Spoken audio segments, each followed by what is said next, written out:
Now we are going to learn the fourth theory called quantum theory of light. Okay. So this is the existing theory now. With the help of this quantum theory, we were able to explain all the phenomena of light. This one was proposed by Max Planck in 1900. Here, by using this Max Planck's quantum theory, Albert Einstein he explained the phenomena called photoelectric effect in 1905. Make a note. Albert Einstein he explained photoelectric effect only with the help of the quantum theory of light. Later we are going to learn about photoelectric effect in dual nature of light.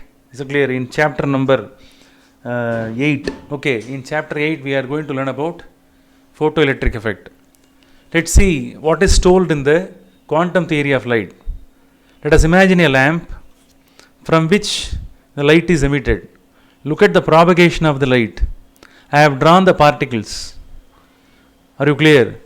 Previously in Newton's corpuscular theory, we learned that the light travels in the form of corpuscles. Here also I have drawn the particles. But now these particles they should not be called as corpuscles.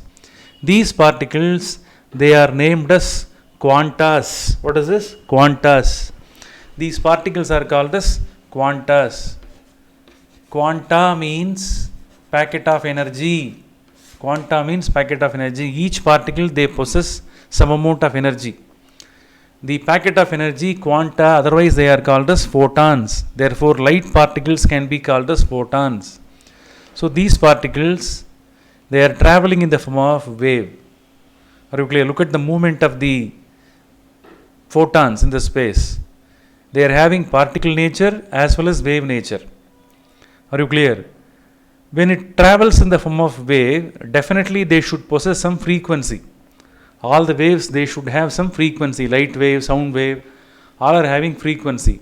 You know what is frequency? Frequency means number of vibrations per second is called as what is this? Frequency.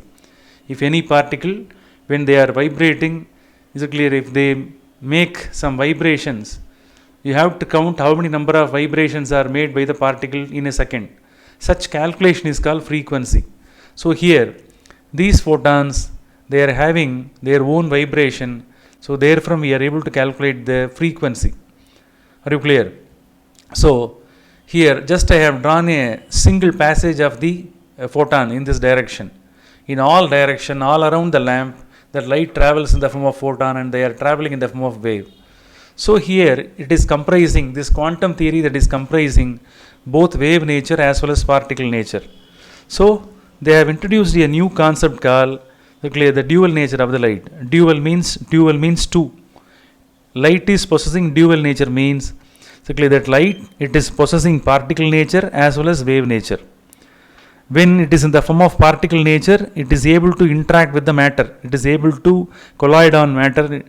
Because of that, so many effects may be created. Are you clear? So whenever certain things are required, certain things to be explained, by that time we can make use of the particle nature of light.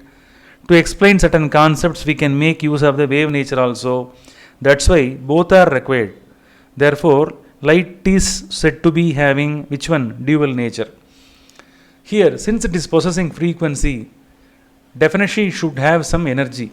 So light, it is nothing but that particle, it possesses some energy. How to calculate the energy of the photon? By knowing the value of the frequency of the photon, we are able to calculate the energy of the photon. Here, Max Planck he has given a formula that E is equal to h nu. Here h is called Planck's constant. The value of the Planck's constant is 6.625 into 10 to the power of minus 34 joule second.